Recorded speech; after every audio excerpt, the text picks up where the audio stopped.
Is your No, it's on. test? You seem to have a problem with the volume? Let's see if this one's working. Okay, sounds like it's working now. Can you hear me? All right.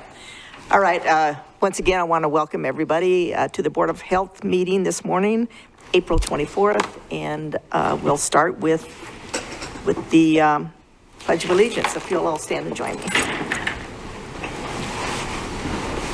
I pledge Allegiance to the flag of the United States of America and to the republic for which it stands, one nation, under God, indivisible, with liberty and justice for all.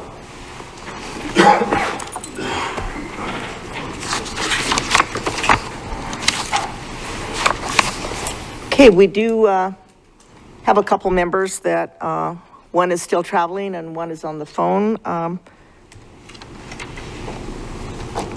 But I believe we do have a quorum. Is that right, Dr. Kinsley? Would you like me to go ahead and call roll call? Yes, it'll probably be a good idea. Gene Bishop, I am here, thank you. Hunter Adams. And recognizing Hunter is traveling for a conference. He may be signing in, but currently not showing present. Terry Cole, I am here. Robert Leitz, Aye. Byron Stewart, I'm here. Nancy. I'm here. I always Monjo. Monjo. Nancy I'm Monjo. here. Thank you. Dr. Datwin. I'm here. Kel Sheehy. Here. Well, Sandra Thomas. And Chad Kingsley, Secretary. We do have quorum. Okay, thank you. So to begin with, I wanted to thank our outgoing member, Kurt Manley. We appreciate the time that he gave us and his service. And taking his place is Byron Stewart. So Byron, I was wondering if you would just tell the board a little bit and maybe do a self-introduction. Sure, thank you. Thank you, Gene. I hope you'll be able to hear me okay. I've got a little bit of an allergy issue this morning, but I'm Byron Stewart. I just retired as the Risk and Emergency Management Director for Mojave County. I was Emergency Management Director since 2003, and in 2016 took on the responsibility also of risk management. So I'm glad that Supervisor Bishop asked me to be on the board. I hope I can be of help to you all. Thank you. Okay, thank you very much, Byron. And so everybody knows, Byron was retired maybe minutes before I asked him to be on this board, and he graciously accepted. So he didn't really get to retire. So in District 2, we have a new representative for Supervisor Angus, and that is Terry Coyle. If you could introduce yourself, please. Good morning. Thank you for introducing me. My name's Terry Coyle, transplant from Illinois. I'm a doctor of chiropractic as well as interventional pain management with a degree as a nurse practitioner. Currently, I'm the president of the Morning Kiwanis, and my wife, the better half, Rose Jacobs, is the current board member for Bullhead City Fire District. And other than that, I have a 30-year-old son that's a police officer in Bullhead City, and I have a 29-year-old son that is currently shift supervisor at Culver's Restaurant. Thank you for having me. Both really good places. Very good. Police Department and Culver's, I think Culver's might have donuts, I'm not sure. And I can say that because I'm retired law enforcement. A lot of custard. And then in District 3, we have a new representative, Bob Leitz. If you would introduce yourself, please. My name is Bob Litz, and We're all saying I'm from Havasu City. I retired about 2 years ago. My wife says I'm semi-retired, so here I am at this point in my life trying to learn a new job. And I hope I do very good at this here. I'm going to pay attention and give you something. So I have married, have 4 children that are all out in the world. And like I say, I just hope I do a good job for you here. You're welcome. Thank you very much. Okay, I also wanted to thank our returning members, Dr. and Nancy, and who else do we have that's returning? Hunter Adams. So thank you all for returning, and we'll start this morning with a presentation by Kelly. So we do need to have a call to the public. We need a call to I public. did skip that, and that was not intentional. Okay. Is there anyone that would like to address the board during the call to the public? Recognizing no one. Okay. Got saved on that one. Thank you very much for calling that to my attention. Okay, now we'll go on to the presentation by Kelly Pompa for Environmental Health Program Coordinator, Vector Control Program, and an overview of Mojave County's Vector Control Program to provide the purpose, control methods, challenges, partnerships, and plans for 2023. Good morning. So my name is Kelly Pompa. I'm a program coordinator in our environmental health division. I'm here to talk to you about our vector control program. I've been trapping mosquitoes in Mojave County since 2016. Our program's come quite a long way since then, so I'm excited to share it with you. First, of course, our vision and mission statement, which I'm sure you're familiar with. So today we're going to be talking about the purpose of the vector control program, the mosquitoes that we have here in Mojave County, the control methods that we use, some of our challenges, our partnerships, which are very important to this program, and plans for the current 2023 mosquito season. Kelly, could I interrupt and ask you to speak a little bit louder, or maybe IT can up the volume? Yes, sorry. Okay, so why do we trap mosquitoes? So the first reason is, of course, going to be looking for disease-carrying mosquitoes. In doing that, we're looking for two different types of mosquitoes that can transmit disease. One of them is going to be our Culex mosquitoes. These are the mosquitoes that are going to transmit West Nile virus or St. Louis encephalitis. These mosquitoes are collected pretty much throughout Mojave County, anywhere that we collect mosquitoes, and we do test them for West Nile virus. We did have a pool of mosquitoes test positive for West Nile in 2020 in Lake Havasu, and we had a couple of pools test positive for West Nile in 2021 in the Mojave Valley area. So we do continue to monitor them closely. The other kind of mosquito that we're looking for is going to be our Aedes aegypti and Aedes albopictus mosquitoes. And these are your mosquitoes that are going to transmit Zika, dengue, chikungunya. And these mosquitoes really came on our radar in 2016 when Zika became a big issue. We've been looking for them ever since, but I have not actually trapped any Aedes aegypti or Aedes albopictus here in Mojave County. That's not to say that they're not here. They have been found in all of the surrounding areas, so we do continue to look for them, and they are still of importance. We did have our first locally transmitted case of dengue in Arizona last year, So once our mosquitoes are collected, they are sorted by species. And then, of course, the Culex mosquitoes are tested for West Nile virus in our lab. If we need to test any mosquitoes for anything other than West Nile, those would be sent to Phoenix and tested by ADHS. You can see on the photos here some mosquitoes in a trap, and then in the lab being sorted and identified. Where was this trap at? Mojave Valley. Mojave Valley. So the second reason that we trap mosquitoes is going to be our nuisance mosquito population. So this is mainly in the Mojave Valley area, and this is going to be our floodwater mosquitoes. So mostly Saurophora and some Aedes vexans. Now these mosquitoes don't transmit disease, but they are very aggressive biters, and they do emerge in really large numbers, and they tend to be active all day as opposed to just dawn and dusk. So they do create a real nuisance, a real quality of life issue for the people in those areas. So once these mosquitoes are collected, they are then counted. Sometimes we have to weigh them when there are too many to count. And then that data is recorded and we use that to plan our control methods. You can see from these photos just how many mosquitoes we're talking about. These traps were from one night. So it's hard to judge from the picture, but there are tens of thousands of mosquitoes in there. I do believe the one in the center, I think that was over 100,000. So just to illustrate how many mosquitoes we're dealing with here. So the breeding sources for these mosquitoes in that area, we've got a few things. Topok Marsh, we have Pintail Slough is the northernmost part of that marsh that comes up towards Mojave Valley. Then along the river there, we have some marsh-like areas where there might be vegetation and some water standing. And then of course our agricultural fields. So you can tell from these photos, there's quite a lot of water, makes a really nice habitat for those mosquitoes to breed. So what do we do when we collect these traps full of mosquitoes? The control method that you've probably heard about the most is going to be our fogging. When we do collect a trap in a residential area that has a certain amount of mosquitoes, we will schedule fogging of that neighborhood.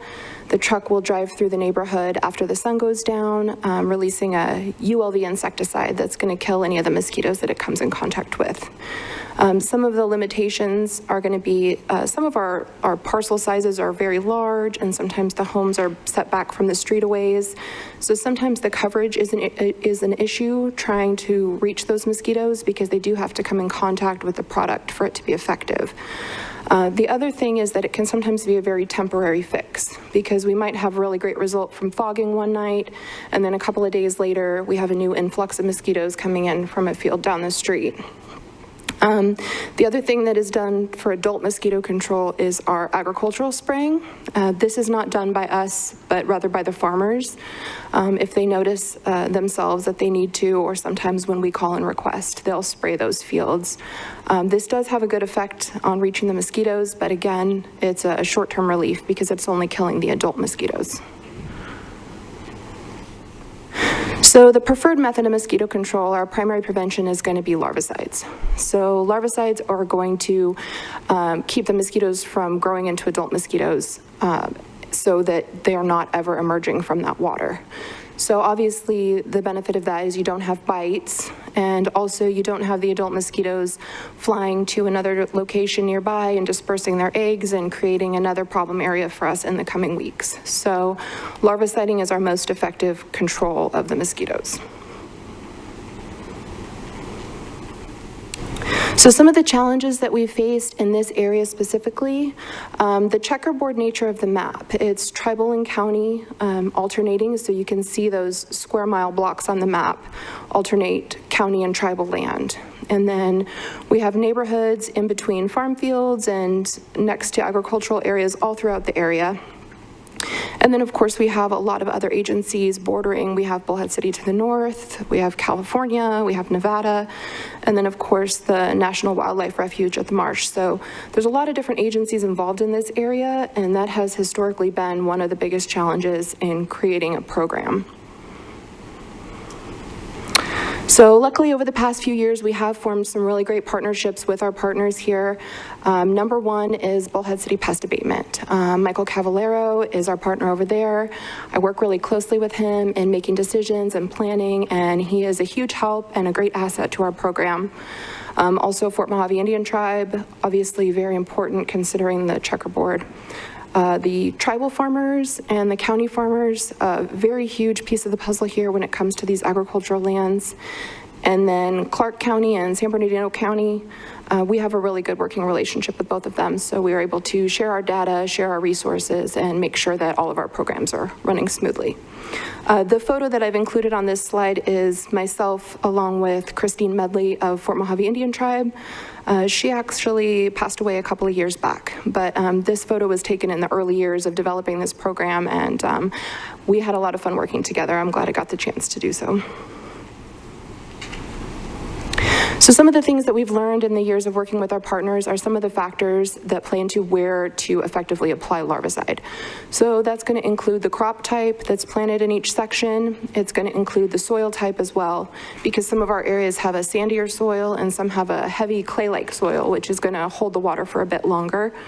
The fields themselves, some of them have low areas that might hold water, and then more than anything, the irrigation methods, because a lot of these fields are flood irrigated, which means they're literally flooded with water, and sometimes it can stand for some time, up to a week, and it creates a really nice habitat for mosquitoes to breed. So in 2021, we did a study along with Bullhead City Pest Abatement to determine if we could effectively apply some granular larvicide to a field. So you can see from this photo, the area that's outlined in yellow is a neighborhood in Fort Mojave, and the area that's outlined in red is the field that we determined was creating the mosquito problem for that neighborhood. So towards the end of 2019, we started getting some complaints here. And then in 2020, it was really a huge hotspot. We were getting a lot of complaints, a lot of mosquitoes. So we worked together with that farmer and determined the best areas of that field to apply some larvicide. And in 2021, that's what we did. So you can kind of see the tall bars on the graph here are from 2020, when that was really a big hotspot for us. The gray bars are the mosquitoes trapped in that field, and then the blue are the mosquitoes trapped in that neighborhood close by. The complaints are also on here, but they don't register too much since we're counting in the tens of thousands. But you can see that in 2021, we did a larvicide application in the spring, and then again in July, we kind of adjusted our swing a little bit. But we did have some great results, great reduction in mosquitoes in that neighborhood, and then also a significant reduction in the mosquitoes in the field itself. So overall, it was a very successful study for us in determining how to apply the granular larvicide. So that brings me to our 2023 season. We're going to be doing something very similar this year. We're going to be applying granular larvicide to some areas that we know could potentially be problematic. Once again, on the map, the yellow areas are neighborhoods, and then in the red is the field where we've determined can be a mosquito problem for those neighborhoods. This is an example of one of the areas that we're going to be doing. We're also going to be, as we go, observing if there are any other areas that come up that we need to apply larvicide and doing it at that time. We're going to be applying larvicide once in the spring, which has already started, again in July, and again in September. So we'll still be monitoring these neighborhoods as we always do and scheduling fogging if needed, but our hope is to have less fogging based on the larvicide application. So our priorities for this year are going to be continued surveillance and testing of those Culex mosquitoes and continuing to look for those Aedes aegypti mosquitoes. And then, of course, to reduce the population of these nuisance mosquitoes in Mojave Valley through our larvicide. Challenges that we foresee for this season include the factors that are beyond our control, like the weather. So as you know, we had a lot of rain this past winter, and then last monsoon season was pretty heavy. So if we continue to see a lot of rain this summer, that may be a little bit of a challenge for us in controlling the mosquitoes, because it does create a lot of other breeding areas that the mosquitoes can spread to. Last year, we had a lot of rain during the summer, and I noticed we had a lot of complaints, and the mosquito traps were not necessarily more full than usual, but they were more widespread. There were mosquitoes kind of throughout the valley. So if we do get a lot of rain, that could be a challenge for us, and we're just going to have to see how that goes. And I think that concludes everything I wanted to talk to you about. I appreciate it, and if you have any questions, I'm happy to answer them. Thank you, Kelly. I have a question. Okay, yep. It's a never-ending problem with the mosquitoes in prevention. Has there been any discussion about irrigation, how maybe that could be changed in maybe drip irrigation instead of the flooding irrigation with the farmers? Yeah, a lot of the farmers are starting to slowly switch to the pivot irrigation, where it's a little bit less water pooling. It's more, coming out a little at a time. They're slowly starting to move in that direction. You're starting to see more and more fields like that. But some of it may take a while. Okay. Okay, Terry, did you have a question? Yes, Mrs. Pompa? Yes. Okay, Ms. Pompa, how do you go about collecting the complaints, and are they properly recorded? Most of the complaints come in by phone through our department, and yes, we do record them. We just kind of keep a running log of all the complaints that come in the areas, and that does definitely help us know what we're dealing with, because new hotspots do pop up. Occasionally, they'll come in online as well, and some people just text me. There's also some individuals will also call supervisors and report to their supervisors, and that's out of our range of some of that. And the supervisors then will contact the health department and will respond appropriately. So there will be a certain percentage that we miss just because those calls go directly to a supervisor's office. Thank you. Okay, any other questions, comments? So just to remind the audience that may be watching complaints over social media, usually don't get noticed or responded to. So please contact your county supervisor for the area or preferably the health department. Correct? Correct. Okay. Thank you very much, Kelly. We appreciate all that information and ornery little critters. And then we will be presenting this presentation to the Board of Supervisors on May 1st. Wonderful. So comprehensive there, so. We get a bigger audience there, so I appreciate that. Okay, going on to the consent agenda, I'll entertain a motion to approve the Board of Health meeting minutes for January 23rd, 2023. I make a motion to approve as written. Thank you. Do we have a second? I'd like to second that. Okay, we have a motion to second. All those in favor, please say aye. Aye. Aye. Anyone opposed? Motion passes. Okay, going on to the Mojave County Public Health Director update and report. Dr. Kinsley. Thank you. Let me pull this up here real quick.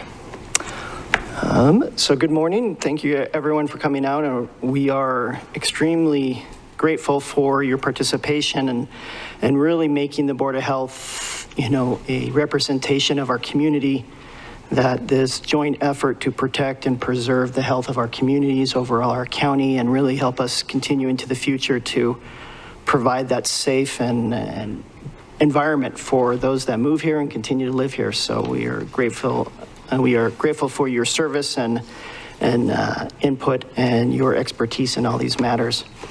Just for an update over our overall department, for Q1, our department is in good standing with staff actively completing their responsibilities and meeting department goals and objectives. Just a brief overview, during Q1, leadership attended Arizona Department Health Service training and development. We met with and coordinated with Arizona County Health Directors. So all the other counties here in Arizona, we meet once a month and coordinate and share resources and information.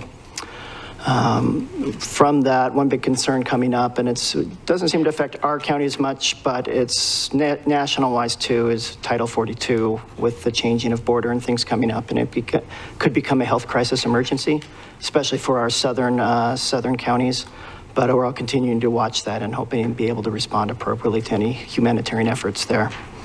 Leadership attended the groundbreaking for a 7,500 square foot expansion to Creek Valley Clinic in Colorado City. The expansion will include additional medical suites, dental services, and conference rooms.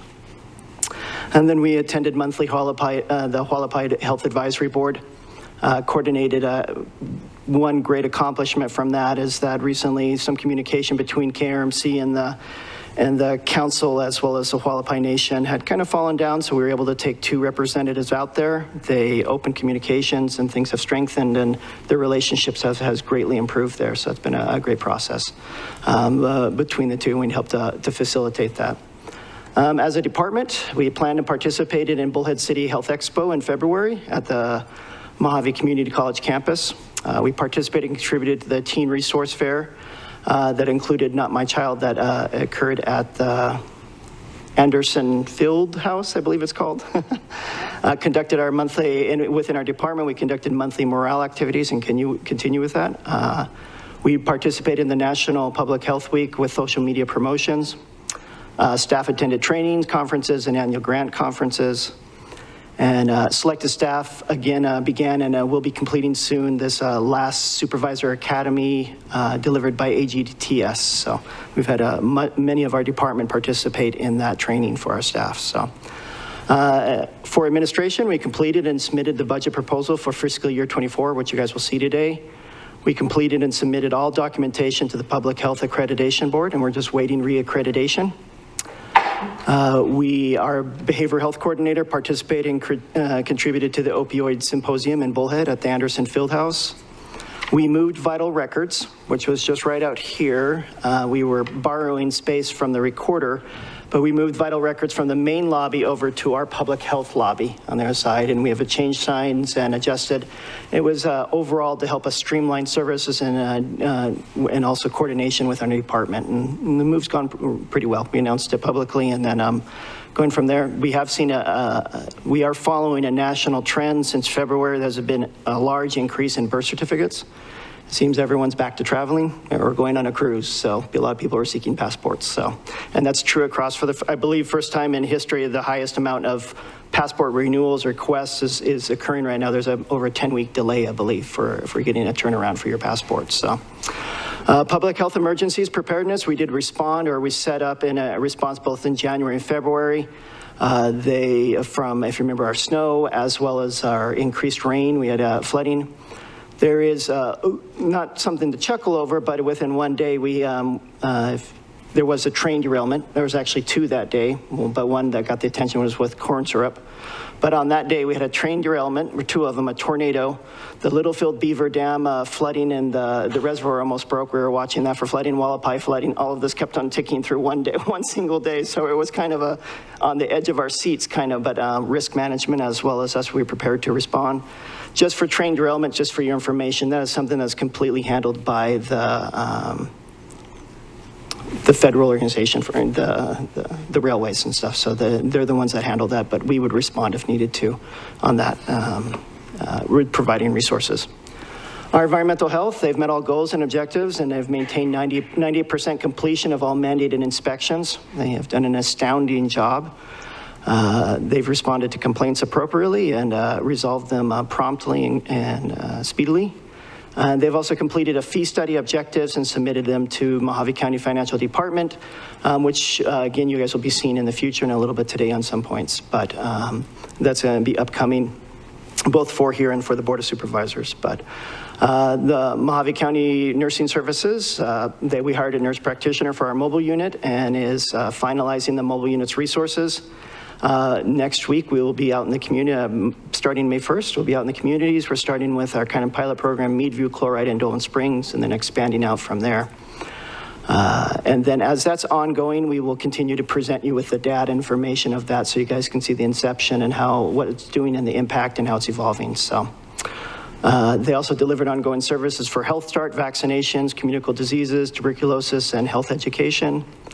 Street teams coordinated with community partners to provide health resource fairs in Yucca, Golden Shores, Topak, and Meadview, and have others planned coming up for these next quarters. And nutrition and health promotion delivered numerous, so many to count, but met all grant objectives, and education delivered us for WIC, tobacco, opioid, OD2A, nutrition, and gardening, and coordinated and participated in with many of our community stakeholders. So that's just a review over the department. Again, I said a good standing. Just want to give that as we go forward.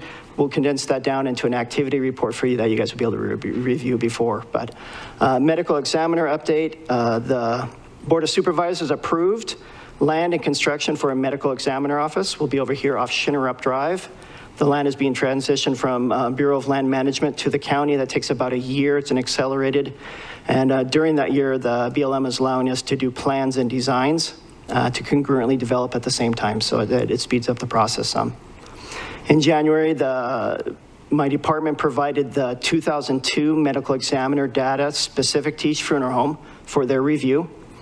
There was a lot of issues over that, but they now have all sets of data that we have that's available to their funeral homes are able to examine and review and come back with any reports or any type of complaints. And then since then, we have provided ongoing monthly medical examiner data for each month once it's completed, usually by the 10th of the month.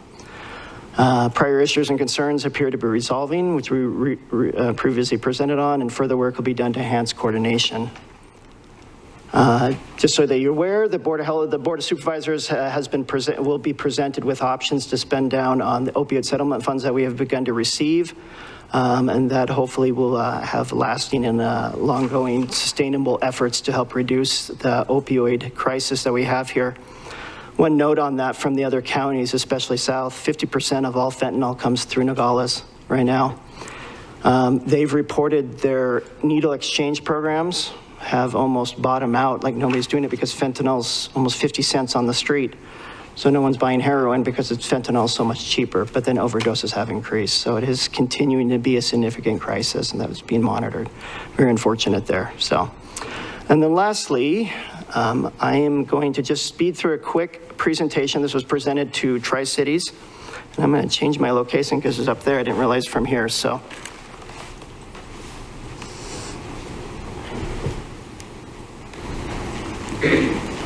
And this is just to go ahead and provide you with an overview, understanding of our senior centers here in Mojave County. And I came and organized all these, and now I don't remember where I put mine at. There it is. And so just understanding, so here we are one of the last counties, if the only county left in Arizona, that we manage senior centers. Most are managed or run by cities or nonprofit organizations. A lengthy history of Board of Supervisors as well as our community, but just a quick snapshot over what it is. 65 and older of our citizens and residents of the county is about 30%, as well as 27%, so getting close to 57% there of 45 and above. So we have an emerging population approaching 55 and above or above, and then a significant portion of our population 65 and older. 1 in 5 individuals, residents, are living with a disability, which includes our seniors. And then compared to the rest of the nation, here in Mojave County, we have 14% of our population is veterans. In Arizona, in comparison, it's about 9% of veterans, and then U.S. is about 7%. So we have the double average of veterans living in Mojave County compared to the rest of the nation. So great opportunity to be able to serve, provide services for those members that served our country. So just the who's and what's real quick. So from the federal level, the Older Americans Act amendments, the last ones occurred in 2006. They're the ones that help define policy and procedure and services for our seniors. That goes to our state, which is the Arizona Department of Economic Security, so DES. This is also or a DAS, Division of Adult Aging and Adult Services. This is what elderly abuse. So this is the CPS of our seniors, but also they have many other programs, but this is just a reference for that. They have a mission is to support and enhance the ability of at-risk older adults to meet their needs to the maximum of their ability, choice, and benefit. And from that, they have the policies and procedures for administering programs and services. For us, if you see that small little picture there, but the blue to the side, we have the Western Arizona Council of Governments, which we call WACOG, and that is Mojave County, La Paz, and Yuma counties. And through them, that's who we coordinate with. They're the ones that sustain and provide financial services and budgets for us to be able to provide the congregate meals. They're also the ones that coordinate and designate anybody for Meals on Wheels. We provide the food for that, but they're the ones who determine that and work with hospitals or community members that are for Meals on Wheels. And so that trickles down to Mojave County Department of Health, and then also Bullhead City, who manages Bullhead City's their senior situation, which is completely separate from us, so we don't contribute financially to the county or any staffing or labor to Bullhead City. They are independently run by the city. Usually at the sites, we have a site coordinator, program assistants, anywhere from 10 to, on average, 100 volunteers at these areas. Can't express how much we appreciate the volunteers that contribute to this, as well as our staff here that help coordinate that. A few of the centers, we do have a cook and line cook, and just looking at those. So the three that senior centers that we help coordinate and run are Mojave County in Lake Havasu. This is the busiest of all in the county. Mojave County City of Kingman. In both of those, the county owns the building. And the Mojave County Golden Shores Topak, that one we rent out from their community center there. At Lake Havasu and Golden Shores, the meals are cooked there on house, while at Mojave County City of Kingman, we do catering through KRMC. Bullhead City, they are preparing for a new senior campus. They have that approved through their city council. They also do catering through Warmsea, there for their food and activity-wise. Most of these have site councils, but or coordinating towards that. That has a 501c3. Kingman did not previously have that work. We reorganizing the 501c3 there. Lake Havasu has a great site council that helps to pay down any of the funds that come in or that we have to pull from the general fund on these ones. But at these sites, they offer congregate eating, socialization, and then also this is where Meals on Wheels is coordinated out of, as well as education and well-being. So those congregate meals are Monday to Friday. The Meals on Wheels are sometimes anyway from 3 to 7 days or once a week. For those that cannot qualify for Meals on Wheels, there's Mom Meals, which is delivered by UPS. So Kingman delivers within the Kingman Butler area as well as Golden Shores, but due to roads, like in Golden Shores, we have one site, we drop it off and they have to come pick it up. Dolan Springs has expressed that we do Meals on Wheels, but due to financial reasons and vehicles and such things, we have not extended out, but they are receiving Mom Meals out there. Similar, so Bullhead handles Mom's Meals on Wheels for Bullhead City. Topak Golden Shores, they do Meals on Wheels there for Topak Golden Shores as well as Fort Mojave, and then Lake Havasu covers Lake Havasu. And that portion of Meals on Wheels is important. It's a well-being check as well. They knock on the door. They have to have a verbal response from the individual and that they're okay. Usually, it's like an example here in Kingman, they take one meal that's ready and 6 that are frozen, and that person will have those meals. We're also working to help coordinate with the hospitals, and that's something they would coordinate with WACOG, not through us. We just get the notice. But anybody that's in a hospital and say they have recently had a procedure and that they can go home and recover at home, which many times is much better. There's less chances for pneumonia or communicable diseases when they're in the hospital.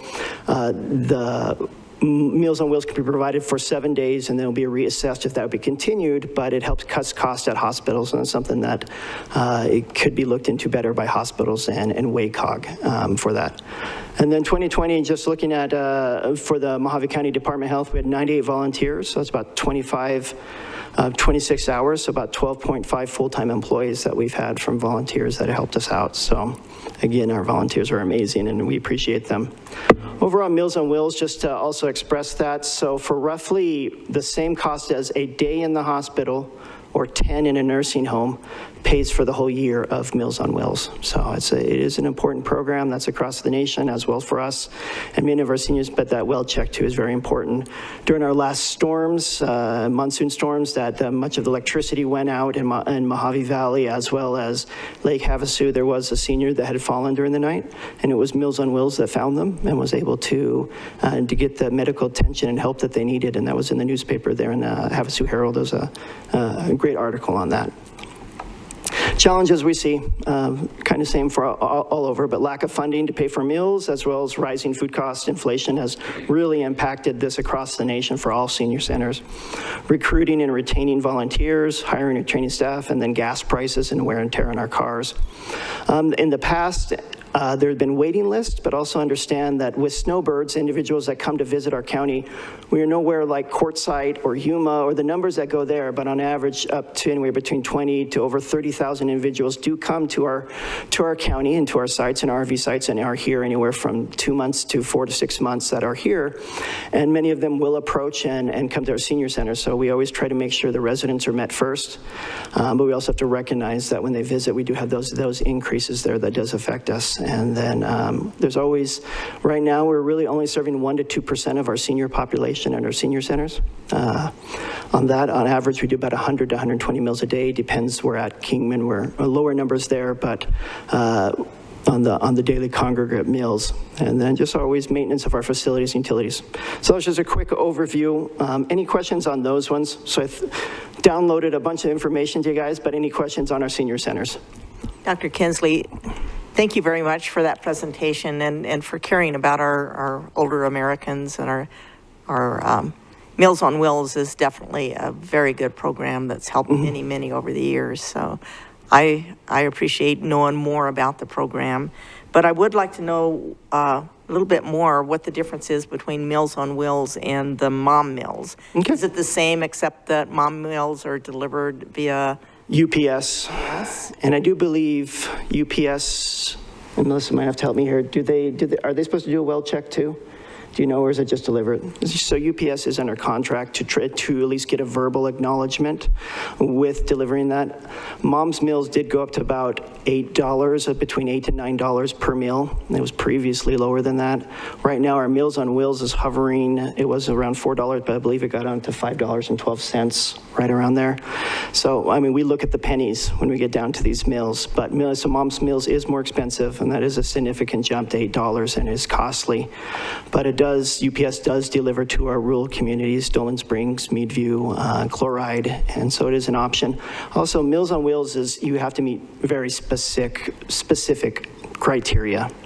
And so it's just not a general, I'm tired of cooking, I've cooked them my whole life, I'm done cooking, I'm just gonna deliver meals. No, these are homebound individuals that need that at least one meal a day, that with a nutritional correct balance between carbohydrates, proteins, and fats. And that's guaranteed in those meals, but usually it's a homebound individual that cannot properly sustain themselves. But the side of that is it helps them live independently, helps them, it reduces, it's the trickle effect, right, out into our community with our hospitals or with our senior living communities and the costs and everything. So it does help diminish costs across a large swath of our communities. But it's something that, we're always engaging on and stuff, so, yeah. Okay, it's good to know that UPS does need to have contact to leave Yeah. those meals rather than just leave them on the porch. I believe it's part of their contract, and hopefully they're doing it, but it's not something we have oversight over with them, so, yeah. Okay, any questions for the doctor? Nancy? Numbers. What have the numbers been for the last couple of years? Have we seen an increase in the need for Meals on Wheels? So By the way, near and dear to my heart, that program. Yeah. And I believe Legacy Foundation there, and they contribute significantly to the Bullhead Senior Center there. Have been a great community partners there. When you're looking at it on average, anywhere for the congregate meals, you're looking at about $7,000 a year. They've relatively stayed steady for the past 5 years. Congregate meals anywhere from $7,000 to $9,000 a year, while our Meals on Wheels range anywhere from 22 to 38,000. Lake Havasu had 38,000 last year. They fluctuate anywhere from 2,000 to 3,000 at each of the sites. So not a big increase, not a big drop, but they've maintained. You can see COVID in there, where the congregate meals shifted to the delivery meals and then shifted back. So, it went from 7,000 down to 5,000. So each one's different. I had them in here. I was just trying to condense it down, but I can provide those numbers to you as well. So It's just a curious factor. Yeah. I just was wondering, due to COVID, if we had seen there was, increase. yeah. So, yeah, Dr. Nguyen? Just a quick question on the wait list. How is our wait list have been so far? Is it long, extended? Because we see our community expanding, more people relocation here, and your budget, have you been able to keep up? Because this is a great service. I mean, Yeah. 15 years, and it's helped us tremendously. As you mentioned, it's reduced a lot of hospitalization, reduced a lot of people can live independently, and that's very important. Yeah. So senior services are not mandated. So there is always a balance there that our elected officials have to manage. As you will see in our budget, and that will be brought up today, so it'll be discussion for our budget, and that you'll be made aware of. But there is a significant increase in our budget this year for senior citizens, for our senior centers. And so that's something the board will have to weigh and recommend, give recommendations to the Board of Supervisors on those points for those on that. So did I answer your question? I had a 3 or 4, and I didn't have my little notepad to make sure I got all your questions. What were your other questions? The wait list, have it been the wait long? list. How many days, how long is it for a person to ask? So thankfully, we haven't had to have a wait list, and just speaking with Bullhead City, they've been to the point with snowbirds and different points, and we realized too that somebody that is attending, they can bring a guest with them. There's a fee, I believe it's $5, whatever. So if somebody is visiting, that's visiting for the day, they do pay $5 to help and contribute. And also seniors, if they want to contribute, there's a contribute there. They do not have to, but if they would like to, we haven't had previous issues where we had wait lists. That hasn't come up yet. But Lake Havasu and Bullhead City have teetered on it, and they've been concerned about it, and is being watched, but has not become an issue yet for the past, since 2016 or so, or whatever. So we've just been monitoring it. And the last question I have is, the criteria is pretty strict. It's not easy to get on due to Meal on Wheel, correct? Yeah. If in the future, I know budget is an issue, maybe we should look into a discount program for some individual who don't qualify, but one meal a day, a good quality meal is very important. Yeah. Especially that social contact. Yeah. And we, humanly, we will live longer. Yeah. In the 80, 90, 100s, Yeah. and that one meal a day is so critical. Yeah, that would be something that directly we don't have control over with WACOG, but that's something that we could take to our elected officials and have them address further up the change and bring in concerns about alternate programs and pricing and everything. And so it'd be addressed that way, but make note and provide it to them. So, Very good. Thank you. Thank you. I do have one question as well. Sorry.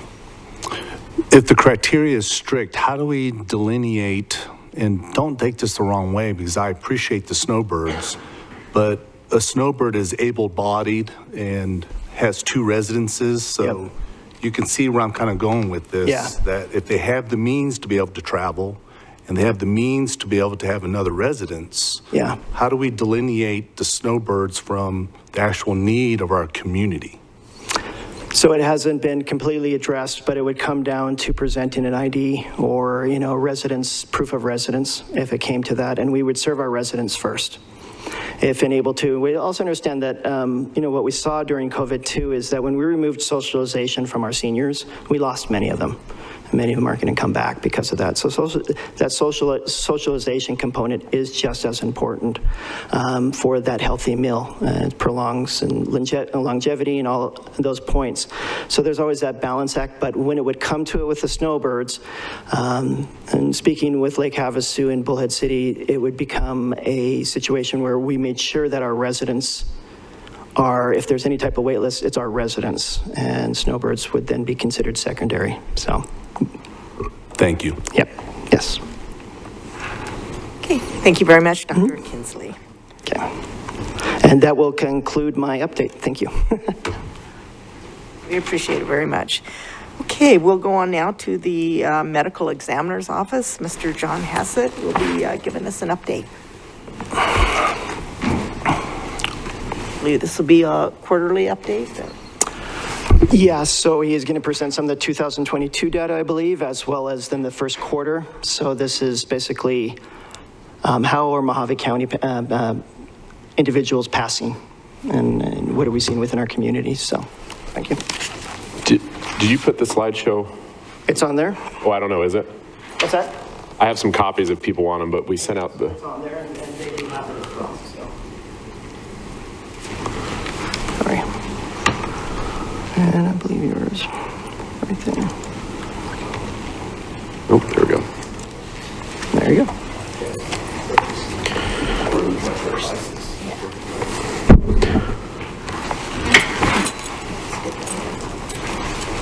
You want me to wait for Mr. Litz to... No, you can go ahead. Okay. Good morning, ladies and gentlemen. My name is John Hassett. I'm the Director of Operations for the Mojave County Medical Examiner's Office. For those of you who haven't had a chance to review the presentation that was sent out, I do have some copies if someone prefers paper. Otherwise, I can kind of just go through a high-level overview, and if there's points that you'd like to touch on, we can do that as well. Does anyone want a paper copy? We have one. Oh, you do? Okay, perfect.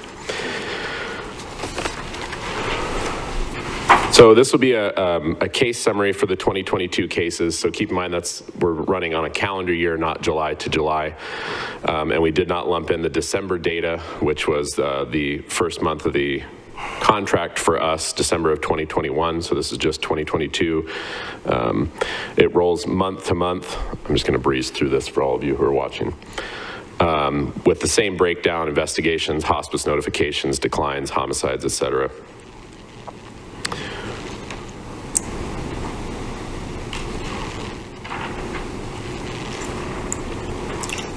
Accidental deaths is something we always like to point out: weather, overdose, fall-related, drowning, medical, fire, MVA. With regards to accidents, increase of accidental deaths from the months of June to September due to weather-related passings. 50% of accidental deaths were in June, 63% in July. If I'm going too fast or you want to elaborate, please feel free to stop me and interrupt. 31% of accidental deaths in August, and as well as September. Overdoses, 25% of accidental deaths in 2022 related to overdoses, vehicle accidents, complications due to falls, fire, medical, and drowning. External autopsies for 2022 was one. Screen up there is a little. There you go. Autopsies for 2022, there's external, full post, BNA, which stands for body not admitted cases. And then death certificate related, doctors refusing to sign or referred to the medical examiner for further signature. Those are all the case counts for 2022. This is a breakdown of the cities of the passings, or passings broken down by city within Mojave County. Q1 data 2023 versus 2022. There is a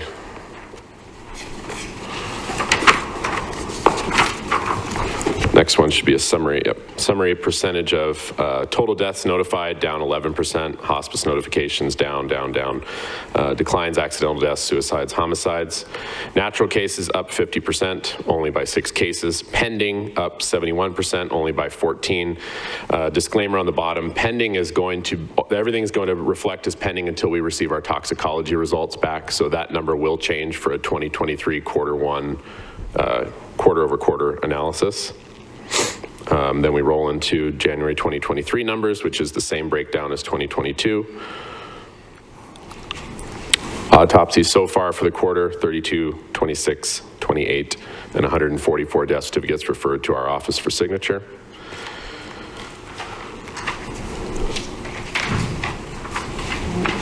Pending Doe cases, so John Doe, Jane Doe cases that are in the possession of the Mojave County Medical Examiner's Office. Currently have 15. Since my contract, there has been an addition of 10 cases, 9 from 2022, 1 from 2023, leaving 5 from a carryover from previous doctors. We actually just had one that was identified.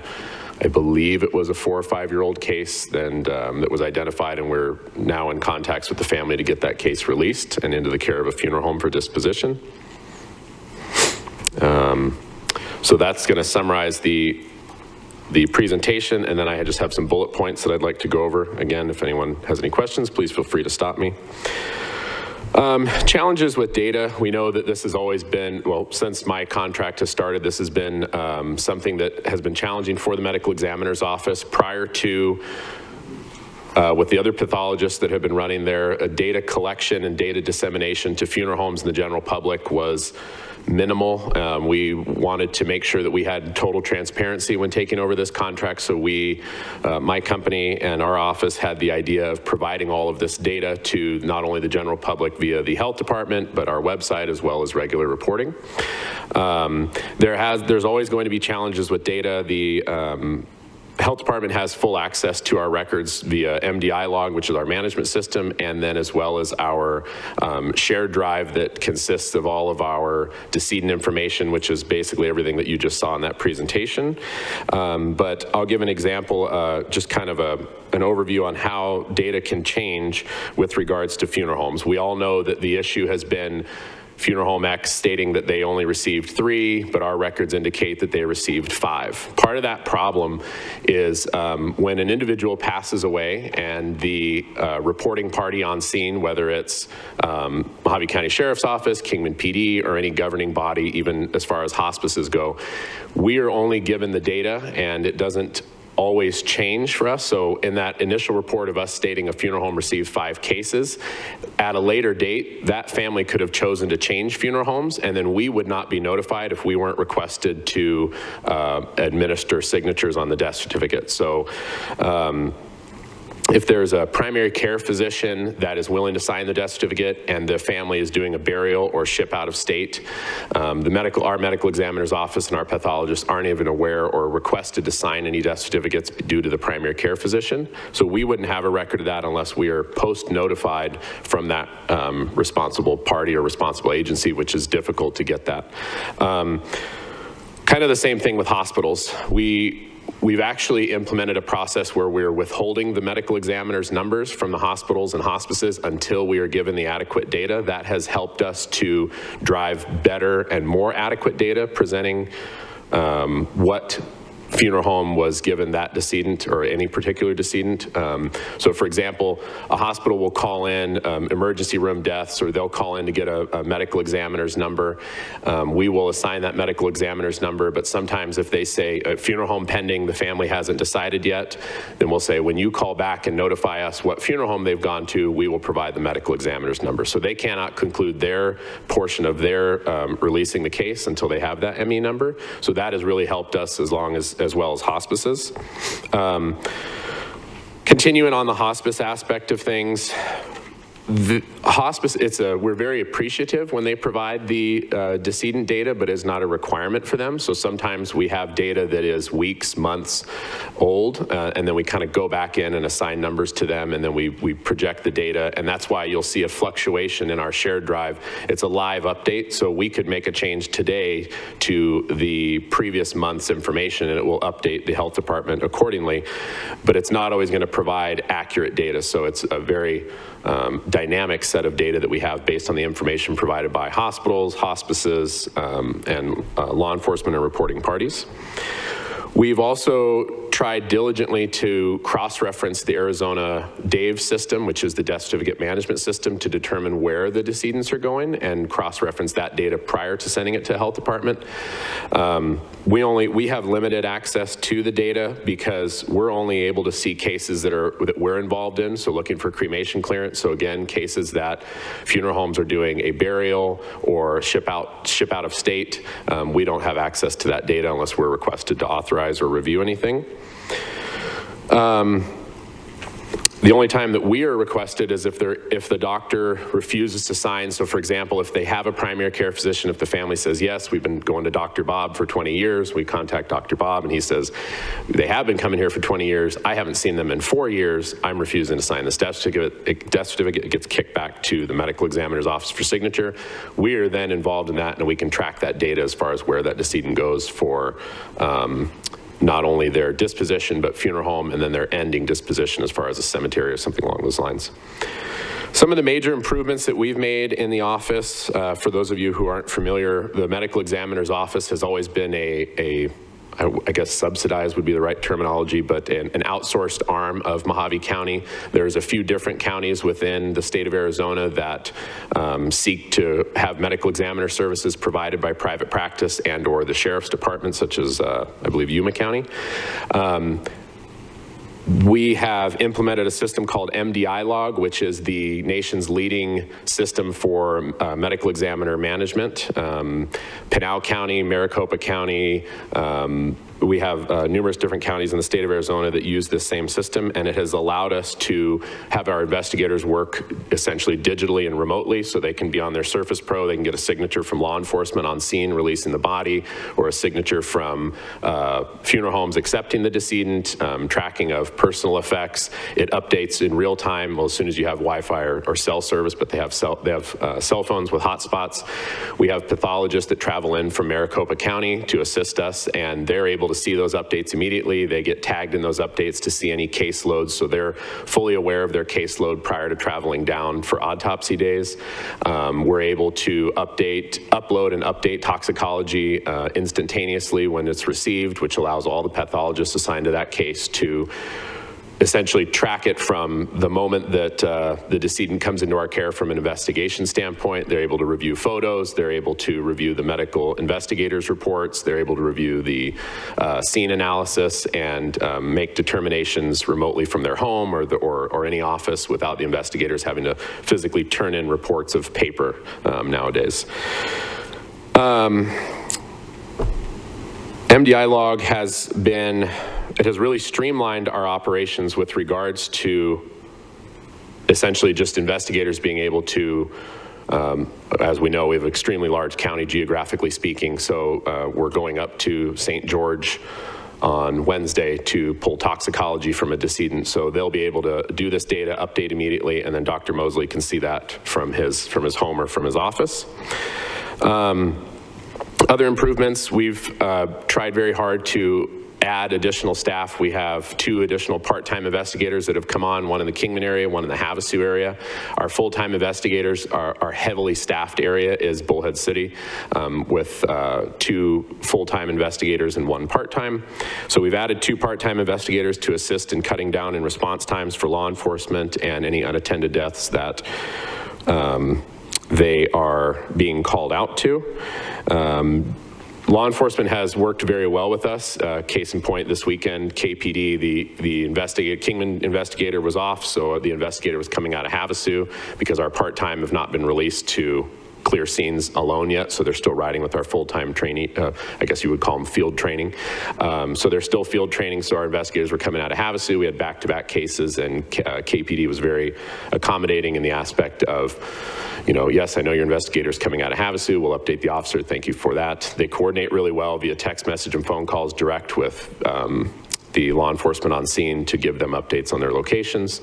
And once the 2 full-time investigators come online fully and can clear scenes on their own, one is starting Wednesday. They were former, I believe, Riverside County Coroner's Office for many years, and now they've kind of since retired and they live out here, live in Havasu, so they'll be working with us part-time starting Wednesday.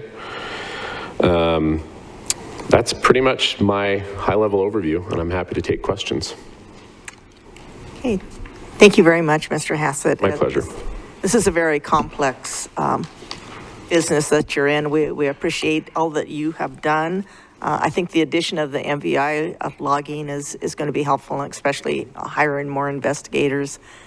But as far as I know, things are calming down in the arena with the different businesses that are involved in this. I couldn't agree with you more. We appreciate everything that you've Thank you very much. Does the board have any questions?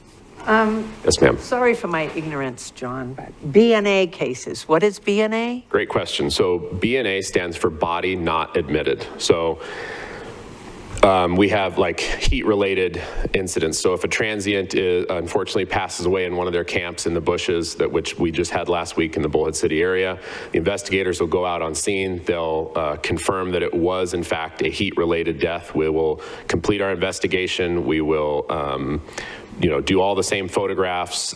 We will make sure that that individual was in fact heat-related death. We will assign a medical examiner number, but that case will not come in, will not be admitted to the medical examiner's office for further investigation, such as autopsy. And it's released direct to the funeral home on rotation at that time. So again, BNA, body not admitted. Certain cases that was for example, a very obvious overdose where the individual passed away with maybe a meth pipe in their hand, sitting on their couch. We will draw tox. We are now able to draw tox on scene. We'll draw tox on scene. We're able to do fingerprinting on scene as well, which goes directly to DPS state labs, and they cross-reference all of our fingerprints for us remotely and digitally. So we do all the same investigation, but it's released to funeral homes direct on scene. If there's any type of question in regards to that, like the drug overdose aspect, if there's anything that seems out of the ordinary, and again, thanks to MDI log and our app that we communicate through, our secure app that we communicate through, the pathologists are able to see the communications, they're able to see the calls. There's been times where Dr. Mosley has says, you know what, bring in 1306, I want to further investigate. So that in fact would be one that would come in for further investigation. It may just be an external versus a full post-autopsy. Those are 2 different things. But BNA essentially stands for any case that we investigate, assign a number, complete our investigation, and release direct to funeral homes on scene. And sometimes, and previously just explained that too, so public fiduciary here are the ones who determine a rotation list, and that rotation list is what funeral home is assigned for that area for that month. And so when when the medical examiner completes their investigation and they're done with the scene and they're released, then that funeral home is called. And usually within their contracts that they have with public fiduciary, it's within 25 minutes, I believe, their arrival time. But that can affect our law enforcement because they do need to remain on site. So, it always is a priority to try to do everything correctly and humanely and everything appropriately, while at the same time respecting our law enforcement and their responsibilities in all these fields. So as Supervisor Bishop mentioned, it's a very complex process that, that we're constantly having to monitor and to improve. So thank you. I just have a quick question on the physician's refusal to sign. Is that the number percentage-wise normal? Because I mean, from a physician standpoint, we would like to do the best to help this process if possible. You're referring to the death certificate related doctor refused to sign, referred to the ME for signature, 538, for example, Is that for 20. normal number? Is that statistically, that's how it is on average? Yes. Yep. It's actually,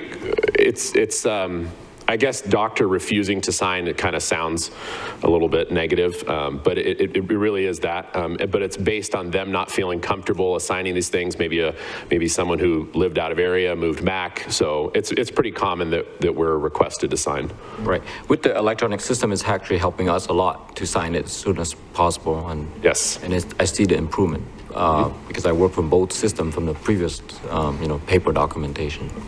Yep. There has been a great improvement. When we are requested to sign death certificates, we do a full medical records history review of the decedent. We've been able to pull some of that data through the state, as well as trying to gather from maybe hospital or anyone that we can pull the data from. So we have an individual at the office that pretty much does nothing but review medical records for those cases that need signed. Yeah, I noticed that. I see the email come to me and I see that it's narrowed down. Very good. This is also, it's a good, you point that out to other communities across the nation deal with it, and it really depends on their trauma system and those things that are happening. Some communities have where doctor won't sign anything. They want it to come directly in the hospital and from a decapitation. Like the trauma team and everybody's like, this person is obviously deceased. Nope, you need to bring it in. And then they have to perform CPR. So it does affect a lot of, those things. So it is an important thing that is happening, and it deals a lot with legal, and it's complicated, but that is a great number for us to look at. Some of the other things doctors refusing to sign is we have a lot of traveling doctors in the emergency rooms at Valley View, Worms, really all of our hospitals. But those doctors, essentially, they try not to sign some of those. Some do work with us and get them signed, but some will be traveling out of area and unresponsive or not even in the DAVE system and able to do that. So, yeah, from a physician standpoint, the last person to evaluate the patient, should be responsible. Right. Usually that's the primary.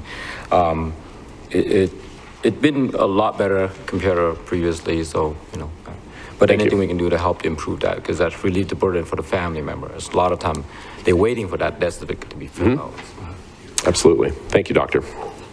I would say just for the annual report, but one thing that will help the board, if a 5-year perspective and look at these numbers, from the suicides to mortality, really see if that will help the board. If we can able to pull a 5-year perspective, then they can look at these numbers and see if they've gone up or gone down, kind of where we're at in the county, what things have been affected. So I would request that for an annual report. So. We are working towards that. So we have, since the document that I believe your epidemiologist, Anna, has access to review, we've taken years worth of data that was there and tried to really get it to where we can pull adequate information. So yes, I'm hoping to have all that done from a 5-year standpoint for the July to July annual report. Yes, Nancy? Age, I'm missing it if it's in here. Is there anything related to age of accident victims, age of? Nope, you make a very good point. I don't believe there is anything age-related, but that is data that I can gather and provide to the board through Dr. Kingsley. I think it would be helpful for grants and et cetera, for people looking for that if they understood. I completely agree. Yeah. I can get that. So I'll compile that for our May, hopefully by our May meeting, and provide that to you. And we have, also just on the aspect of understanding our county too, we've had, I believe, as young as 12 with an overdose. Yes. Previously within the last year and stuff. And so if anything stands out in your mind right now too, that you've just seen that the board, obviously we know of, but something to express concern. I believe we had some of those lower cases on overdoses during this past year. Had a lot of young individuals. Fentanyl obviously is the biggest one. 2022, there was a couple of month period where it was really very rampant in regards to how many overdoses we were getting. Suicides, we've had weeks where an individual who commits suicide is 18 years old, and then we've had an 88-year-old. So there's a massive spread in suicide, but overdose, it's getting younger and younger with regards to that. So Thank you. But I will provide the ages. Thank you. Thank you. Thank you very much. Very interesting presentation. Something that has to be dealt with. Okay, we'll go on now to nutrition and health promotion. Oops, I believe you might have an old one. Is that And it was inserted in, we might have gotten all that. So next would be Anna Seischer for the MCD epidemiologist. So discussion, possible action regarding communicable disease report. communicable disease report? Sorry, Anna, go ahead. Okay. So for you new folks here, I'm Anna Scherzer. I'm the epidemiologist with the County Health Department. And at this point, there's just one of me. And the reason being is because basically these guys are doing all the work and then I'm just trying to kind of pull it all together. So what you've got in front of you here is a communicable disease report. And what that comes from is in the state of Arizona, there's probably about 100 different infectious diseases, communicable diseases that must be reported to the health department if a doctor diagnoses someone with it or maybe even just suspects it. And so those reports come into us here at the health department. And in general, one of our public health nurses, in most cases, will reach out to that individual and basically ask them a million questions about when they got sick, what their signs and symptoms were, when they got better. God forbid if it's a foodborne illness, there are literally pages and pages of questions about what you ate, maybe up to the 3 weeks before you got sick. Breakfast, lunch, dinner, snacks, all of that. So what you have in front of you here is a case count. So we're getting all of those reports made to us, and then our nurses are reaching out to these folks and interviewing them. And not every report that comes to us counts as a case. In the state of Arizona, the state health department puts together what's called case definitions, and that determines whether a case is going to be a confirmed countable case or maybe a probable case or ruled out. So the comparison here is from January to March, the first 3 months of last year and the first 3 months of this year, just to give you an idea of the case counts from last year to this year. And then that last column over on the right is an idea of all those reports that came into us and how many we had to sort through, the actual workload that we went through before we were able to actually tally up those counts that are in the other columns. So it's kind of an idea of what the workload is versus what you see in the paper and what you see in the case counts. So most everything is more or less comparable to what we saw last year. And no big, huge surprises.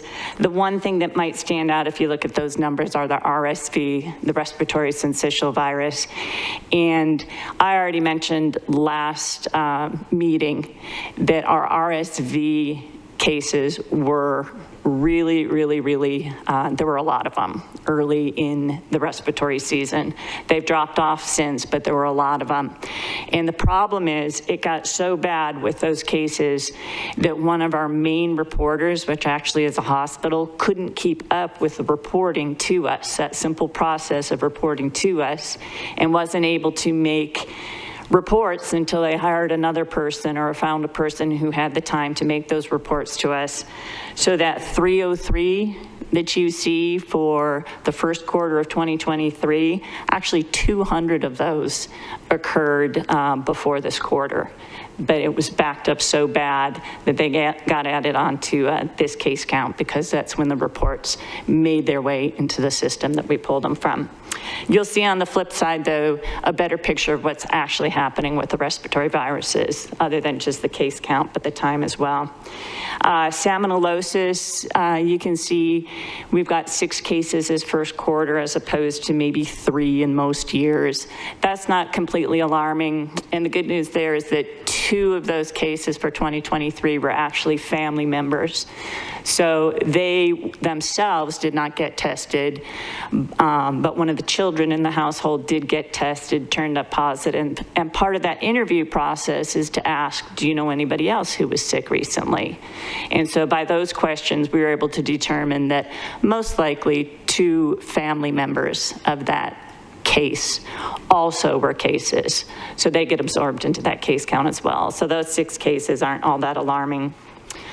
One of the things that we do with public health, and the reason that we do it isn't just to stand up here and make case counts, but to determine more about the illness and maybe sources and outbreaks and clusters and things that we can do to prevent them. One of the salmonella cases that's in our case count for 2023 is part of a cluster. It's not been alerted to anybody or anything, and it's not been announced, but a small cluster at the time that they were diagnosed. I believe it was a Kingman resident and was an adult. They were part of a small cluster of Salmonella Brandenburg cases that were being seen in 4 different states. So at the time that they were linked into that outbreak, I think there were 19 other cases. And they hadn't determined what the source was, but they had some ideas. So unfortunately for that person, not only did they go through the first interview, but then there was a second interview that they agreed to, which had 11 additional pages of other food items trying to hone down into what might be the source. And I think last I heard is they thought it might be queso fresco cheese or possibly carne asada. And so they haven't figured that one out yet. And like I said, that outbreak hasn't been announced or there's been no alerts or anything. Last time I talked about rabies in the Wallapies and the fact that we had some new rabid animals. We've had lots of rabid bats that have been tested in the past. And this was the first time that we've had positive rabies in the bigger mammals. We had a couple of foxes up in the Wallapies that had rabies. We have not had additional animals that have tested positive since that time. However, shortly after the last meeting in early February, there was another incident that most likely was a rabid fox, but the fox could not be trapped and tested. But by its actions, all indications are that it was probably a rabid fox. So we haven't heard any additional problems since then. It's been a couple months, so maybe that's worn itself out in the animal population, but we'll see throughout the summer. And on the flip side there, you have a better idea of what the respiratory virus season is looking like. So that is the season, and the respiratory virus season starts in early October and then goes through usually maybe May or so, possibly about this time. And so that's a different time frame than what you've got on the front there. But it gives you an idea of what the flu activity is, the RSV activity was earlier in this year, and the COVID activity. And just to put it into perspective here, week 47 in that graph, that's Thanksgiving week. Week 52 is Christmas week. And then week number 1 is New Year's. So obviously, a great deal of respiratory illness was spreading during the holidays between Thanksgiving and Christmas. And so that's the story that tells there. Any questions from any of that? Just a basic summary there. I don't see any questions, Anna. Thank you.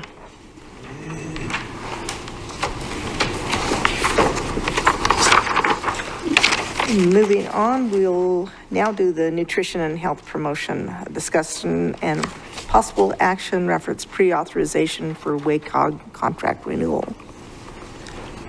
So I do believe Brenda LeBou is division manager is on. And just to explain these next few ones, as part of the process, similar to planning and zoning.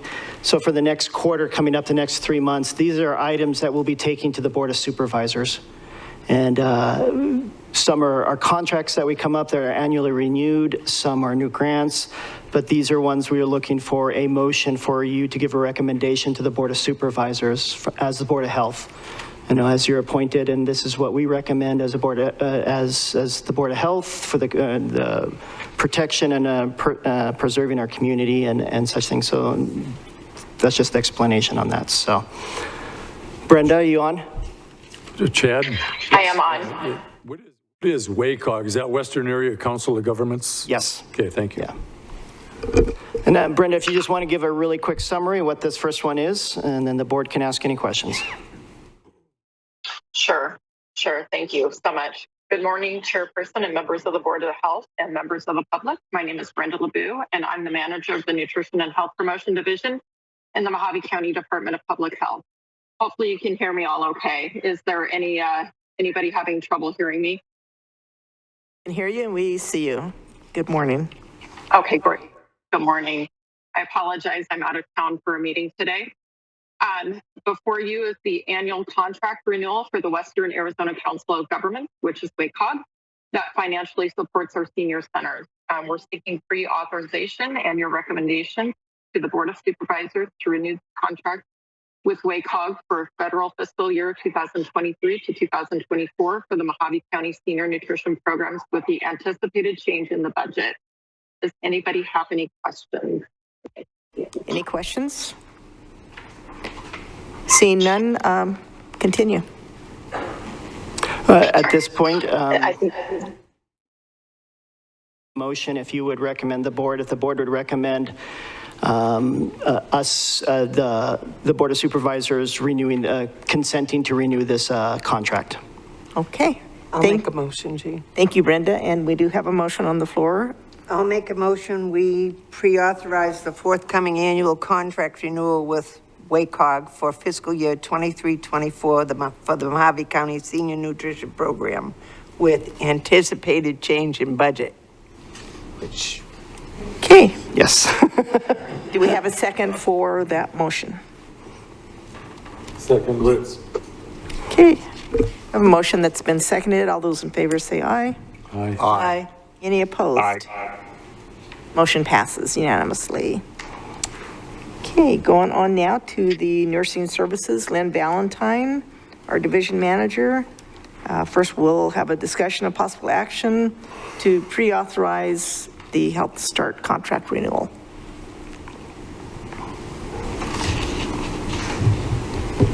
Good morning. So Health Start is a program we've had for many years. It's a home visiting program, services delivered by community health educators. And they are there to provide education and support and advocacy services to pregnant women and postpartum women, with the ultimate goal of, just like many of these programs, to improve birth outcomes. And currently, we just expanded into our Colorado City area, so we are now offering that service up in Colorado City, and we offer the services in Bullhead, Kingman, and Havasu as well. So we are up, we have a 5-year grant, and we're up for our 5th year this coming fiscal year. And then we'll seek renewing of or a new contract after next year. Okay, does anyone have any questions or would like to make a motion to pre-authorize? Just curious, are you working with First Things First? They're a community partner. Okay. Yes. I just wanted to see if that was still happening. Yes. Thanks.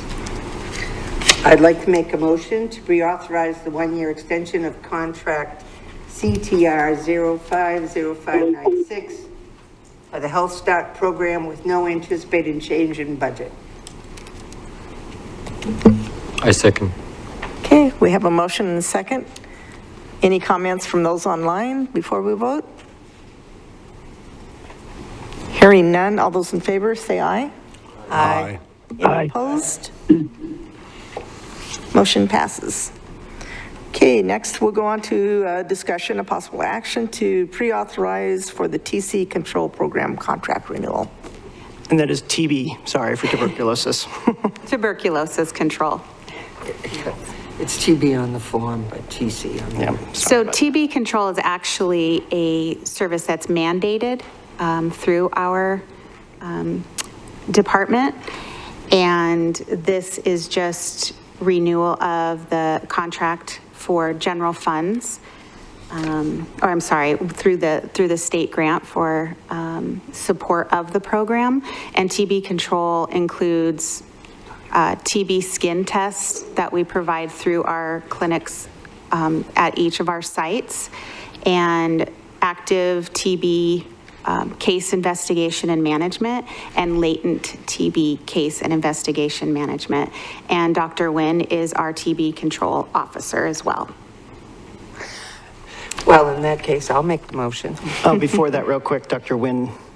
I would like to excuse myself from the voting on this. Okay, thank you. I'd like to make a motion to pre-authorize the forthcoming contract renewal for the TB program between the Arizona Department of Health Services and the Mojave County Department of Public Health. Point of order. If he recuses himself from this vote, do we still have a quorum? Yeah. Okay. Yes, people all. Very good, very good. Yes. Looking for a second on the motion. I second. Thank you. All those in favor, say aye. Aye. Aye. Aye. Any opposed? Motion passes. Thank you. Thank you, Lynn. Okay, we'll now go on to the environmental health report from Tara, the division manager. And first, we'll have a discussion, possible action to evaluate and recommend the annual temp permits. Good morning, Chairman Bishop, board members. So one of the programs under the Environmental Health Division is our food safety program, where we permit food establishments. We do plan reviews, look at their menus, provide the inspections, and issue their permits. One of our permit types is a temporary permit where they are scheduled to be at an event such as the fair or a rodeo. And what we're looking to do is kind of simplify this process by creating an annual permit option. So they would still operate the same under a temporary permit status, but it would be for the duration of the year. So currently, every temporary event that they attend, they have to get permitted for, they have to get inspected for. So under the annual temporary permit process, it would run from January 1st to December 31st of each year. They would pay the fee one time and have a one-time fee of $270 instead of a $95 fee each time for each event. And we're hoping that this is going to ease the process for these temporary vendors, as well as for our inspectors, by easing the number of inspections that they're intended to do. So what was the cost of the permit before? It's $95 for a single event. So if you...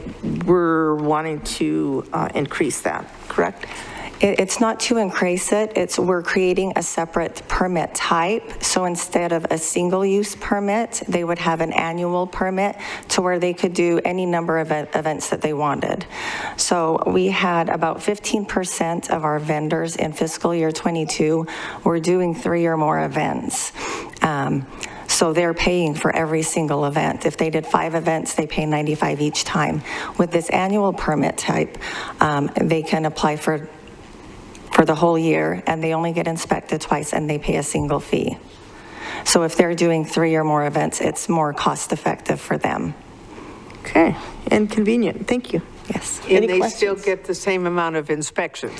No, instead of an inspection for every single event they do, they get 2 inspections. It's similar to what we do with like our brick and mortar food establishments, where they get 2 inspections per year.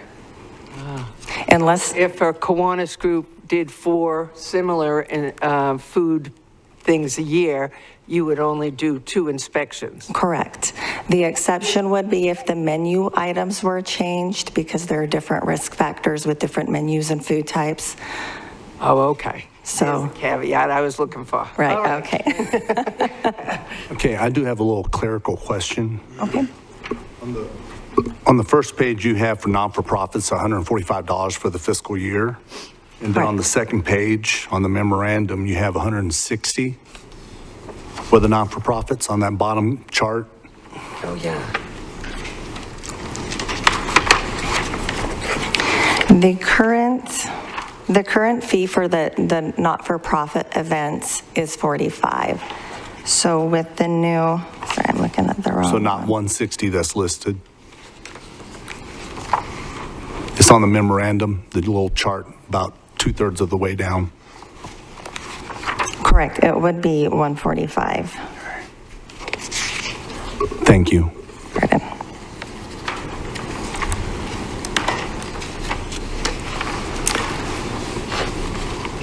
And for this, just so the board is aware, so the current fees that we have here have not been updated for over 10 years. So Terry is bringing that again to you and to the Board of Supervisors. We'll bring in the overall fee. This was just an addition that needed to be made to it that helps streamline. And also similar counties, which counties have also done this annual temp fee? There are 5 other counties. Yavapai, Cochise, Greenlee, Graham, and Maricopa also offer an annual temporary permit. So following precedent with them, and then obviously an increase. So we're going to have a bigger jump when we bring the fee study forward, and that follows a publicly noticed process that the public and restaurants will also be able to put into that. But this would be adding that additional fee to these fee studies. So. Okay, so the recommended motion is correct with the fee amounts. Mm-hmm. Is the option to do a single event still available? Yes, absolutely. Okay. Yes. Thank you. Okay, I'll entertain a motion. When I got this year. A motion that we approve of the annual temporary event for profits at 270 and non-for-profits at 145. Like we had. Okay, we have a motion on the floor. Do we have a second? Second. Okay. Any comments or questions from those on the phone? Okay, we have a motion and a second. All those in favor say aye. Aye. Aye. Any Aye. opposed? Okay, motion passes. Thank you. Okay, now we'll go on to the discussion of the recommended job reclassification. Okay, so what we are looking to do is we're looking for a recommendation to modify one of our positions to reclassify our office specialist to an office supervisor and to freeze a current supervisory position. So to give this a little bit of context, historically, our division has held 2, what I'll refer to as field supervisors, and these were originally created for the purpose of oversight for each of the programs under the different delegation agreements. So there was one supervisor that oversaw the programs delegated by Arizona Department of Health Services, and then there was a second supervisor who oversaw the programs that were delegated under the Arizona Department of Environmental Quality. Well, in past years, a lot of those responsibilities that were under ADEQ have been moved to other departments in the county, and we no longer have those responsibilities. As such, our workforce is about half the size of what it was when we held those 2 field supervisors. Back in December, we had one of our supervisors, one of the field supervisors resign, and so it created an opportunity for us to kind of reevaluate the business needs for the division, and it seems more sensible that we have a field supervisor for the 8 inspectors that we have, and then an office supervisor for our permit technicians. And I think in that way it really helps leverage their different knowledge and skill sets in a more logical manner. Okay, thank you. But my question would be probably to Dr. Kinsley. Shouldn't this be handled during the budget process? So we are going to be adding it to this. We had initially missed the opportunity when this was brought forward. So Tara began in October, the very first part of October, and I began in August. And with the changeover, by the time we were able to really 3 to 4 months into our positions to really evaluate what's the next best steps, the fiscal process had already been completed. And so there was some also minor adjustments with how these types of changes are brought to the Board of Supervisor.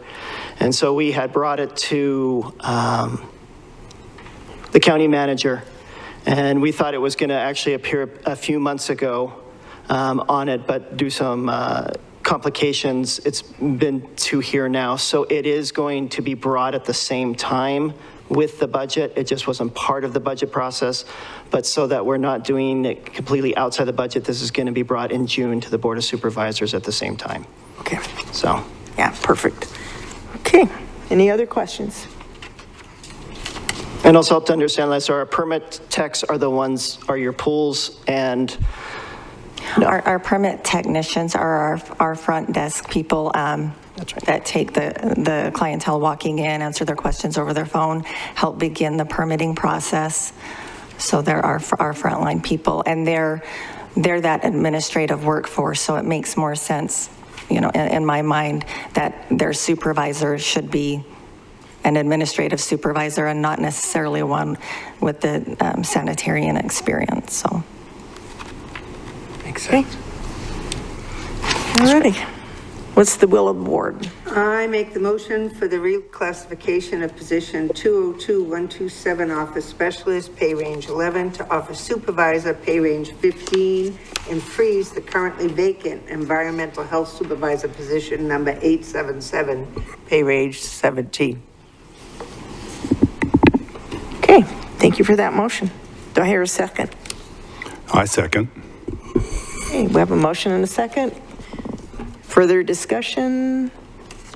Hearing none, all those in favor say aye. Aye. Any opposed? No, I didn't. Okay, motion passes. All righty. So let's go on to Melissa Palmer, the Assistant Health Director, giving us a report, evaluate and recommend public health workforce grant. So we do currently have a workforce grant that is tied to the COVID recovery. There was an opportunity from Arizona Department of Health Services to do a workforce grant that was not tied to COVID, that would provide ongoing training and expense reimbursement for any of the travel related to training or attending conferences. And so we applied for that. We do not yet have the contract back from the Attorney General's office. However, we do anticipate receiving that within the next week or so. As soon as we have that, we want to put it before the Board of Supervisors. So at this time, we're bringing it to you all to see if there's a recommendation from the Board of Health for the Board of Supervisors to approve it. Okay. Any questions? If not, I'm looking for a motion.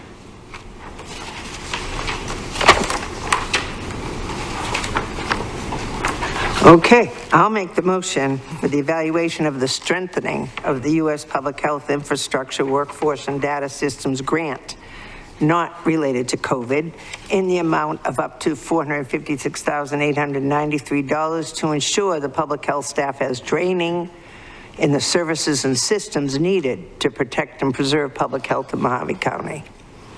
And I'm happy to make that motion. Thank you. Thank you very much. Do you have a second? Second, Litz. Okay. Motion and second. All those in favor say aye. Aye. Aye. Anyone opposed? Okay, thank you. Okay, thank you. Now we'll go on to the discussion of possible action regarding the fiscal year 24 proposed budget. Okay, well, good morning again. Today I'm going to present on the department's fiscal year 24 budget, our mission and vision again. This discussion will be a part of ARS 36185A, which states the County Board of Health annually before May 1st of every year shall estimate the cost of maintaining the department for the ensuing fiscal year and the monies that may be available from unexpended surpluses from grants or donations. And then those estimates shall be provided to the Board of Supervisors before the May 1st date. And just as an item of note, the department created the budget and already submitted it to the Board of Supervisors or to Finance, which will then be presented to the Board of Supervisors. And I am told that it is currently posted on the Financial Department website.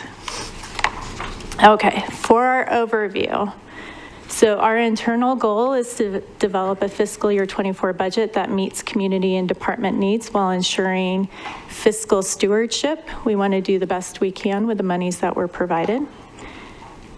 Then for our grant program budgets, all expenses related to that grant must be covered by the grant. The little bit of exception there, we do have public health nurses that are split funded into grants in which they're conducting services in. So those public health nurses are actually fully supported through general fund transfer. However, if they're working on a grant, then we bill the grant for their time. Just a little overview of our department. We have 4 divisions within the department. We have administration, environmental health, nursing, and nutrition and health promotion. Our administration division is overseen by myself. We have vital records, behavioral health, finance, public health improvement and accreditation, workforce training, public health emergency preparedness, epidemiology, which includes our suicide mortality review and child fatality review. And then we do have management of our Office of Medical Examiner contract, which is largely overseen by Dr. Kinsley. Environmental health, which is overseen by our environmental health manager, Tara Stanek. We have the food safety program, public accommodations, school buildings, recreational health, animal health, septic pumper and refuge haulers, mosquito vector control, environmental health complaints and nuisance, and smoke-free Arizona. Our nursing division is overseen by our nursing services manager, Lynn Valentine. That includes communicable disease, Health Start, HIV surveillance and prevention, immunizations, high-risk perinatal program, occupational health, the nursing portion of the public health emergency preparedness program, school health liaison, STD family planning, youth health initiative and youth mental health, tuberculosis control, and the newest program, which is the mobile health unit, which is the ARPA project from District 4. Lastly, we have our nutrition and health promotion division, which is overseen by our nutrition and health promotion manager, Brenda LeBeau. We have Arizona Health Zone, Health in Arizona Policy Initiative, Maternal Child Health, Overdose Data to Action, Senior Nutrition, Tobacco Cessation and Prevention, and then WIC and the Breastfeeding Peer Counselor Program, which those are 2 programs that go hand in hand. So our public health general fund budgets, these are the budgets that are either funded entirely through general fund support or are partially funded through general fund support. Our administration budget includes vital service revenues included. So the administration division has the general fund transfer in. However, we also have any of the fees collected through vital records, and then we utilize that funding to purchase the paper. The paper is quite expensive for the birth and death certificates. General nursing, we have the mandated communicable disease response funding and a portion of patient fees and small grant revenues. For tuberculosis control, we have the general fund support of TB because the grant is not very much. I believe it's $7,500 for that program, so we do have some general fund support for that. And then we have senior programs, which we've talked about today, but I'll be covering it a few more times in my presentation. This is the non-mandated service. It uses general fund transfer in dollars for the amounts that the grant from WACOG does not cover. So we have to have a 10% match from general fund. In fiscal year 23, we had a 38% match, and then with the potential of it increasing until in fiscal year 24 to a 2% or 40% match. These budgets, I should preface that these are talking in generalities. Because it's a budget, we may or may not spend these funds. If we spend the funds, then we're requesting what we need. If we have an increase in grants If we have a decrease in costs, then the transfer in will not be as high. Our non-general fund budgets. So we currently receive 27 plus grants. Most of these require different funding streams. We have different codes for each of these because, for example, we have our Healthy People and Healthy Communities grant, and that oversees 6 of our programs. And so we have each of those programs separated out with their own funding source and their own staff assigned to those programs. So we have a total of 55 funding codes. Our environmental health and environmental health technology budgets are funded through permit, plan review, and food handler fees. They're 100% self-sufficient at this time. Occupational health is funded through a combination of risk management transfer and employee benefit trust transfer. And then our mobile health unit is funded through District 4 ARPA funds. This is the last 3 years of our spending, our actual spending. So for the tallest bar, that's going to be the grants that we have received. So that's all grant funding. The second one is the fees that have been collected. So this is environmental health, but it also includes a portion of patient fees. So if somebody comes in for, let's say an adult comes in for a vaccine, they have to pay for that. So this would be included in the patient fees. That third line is our general transfer in. And then the fourth line is the transfer in from risk and the EBT.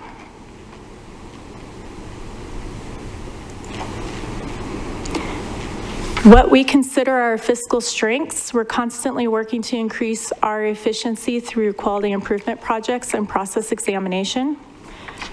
We're regularly evaluating staffing levels and job duties, and we're constantly seeking funding opportunities that fit within our strategic plan.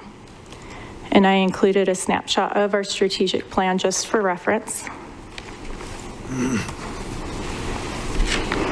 So our challenges, which some have been covered already, but just to reiterate, increasing costs of materials, supplies, and utilities, recruiting and retaining qualified staff, balancing workloads with staff training needs, which we hope that the training piece will be supported by the new grant that we'll be putting before the Board of Supervisors.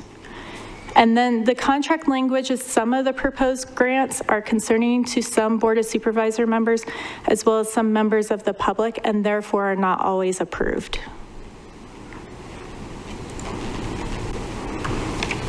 So looking ahead, fiscal year 23 and 24, grant program updates and new funding opportunities, including the workforce grant.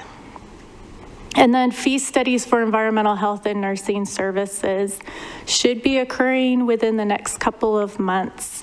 Finance is finalizing the documents for that, and then we'll have an opportunity to bring it before the Board of Supervisors. So budget highlights, this is where we're looking at each of our funding orgs and what the increases are for those areas. So our 212-5103, that's our general nursing, and there's an increase partially due to the 32-hour, moving a public health nurse from the Colorado City area from 32 hours to up to 40 hours a week. We also have the pay performance increases in there, which is a 3% that was approved by the Board of Supervisors. So every year after an annual performance evaluation, if the score was 3.0 or above, then it provides an opportunity to increase the pay for that staff member by 3%. And it also increases a motor pool and vehicle usage due to return to community-based activities. Over the last 3 years, we've seen a lot of remote attendance, either through computer, Zoom, phone calls, and now we have the opportunity to get back out into the communities and participate in community events, which then increases the vehicle travel. For our 212-5104, that's our general nutrition.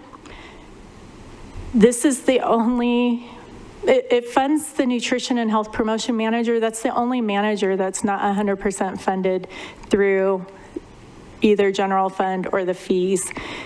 11% of the manager is funded by general fund. The rest of the expenses for that manager is split between the grants that she oversees. And then we also had an addition of the courier expense. So we're looking at a total of the 212 general fund increase to be approximately $40,000. Again, this isn't set in stone. It's just what we've budgeted. If costs decrease, then it would be less than the $40,000.